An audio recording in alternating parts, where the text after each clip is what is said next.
Good morning, student. Welcome to the world of Lovely Lawrence YouTube channel.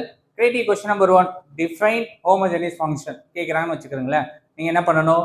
First example போயிடுறேன், அதுக்கப்புறம் definition வரலாம். Okay, உங்களுக்கு ஒரு function கொடுப்பாங்க, f of x, y ன்னு ஒரு ஃபங்க்ஷன் கொடுப்பாங்க. சரியா?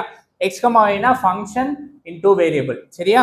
ஓகே, நீங்க என்ன பண்ணணும்? x க்கு பதிலா lx, y க்கு பதிலா ly. நான் ஏன் lx போடுறேன் அப்படின்னா நம்ம சேனல் வந்து லவ்லி லாரன்ஸ், அதனால lx போடுறேன். உங்களுக்கு என்ன பிடிக்குதோ A to Z போட்டுக்கலாம். உங்க நேம் ஏல ஆரம்பிச்சா AX AY கிட்ட சப்ஸ்டிட் பண்ணிக்கலாம். சரியா?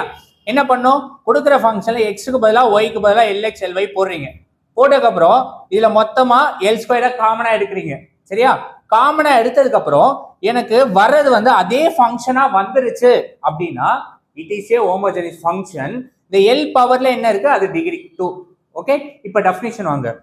Homogeneous function a function f of x, y is a homogeneous of degree n if எப்ப அப்படின்னா உங்களுக்கு ஒரு ஃபங்க்ஷன் கொடுக்குறாங்களா, இந்த ஃபங்க்ஷன்ல x க்கு பதிலா lx, y க்கு பதிலா ly போட்டு l to the power n வந்து அதே ஃபங்க்ஷனே வந்துச்சுன்னா it is homogeneous function.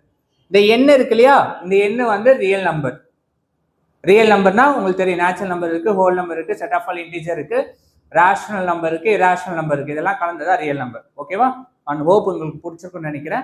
And thank you all.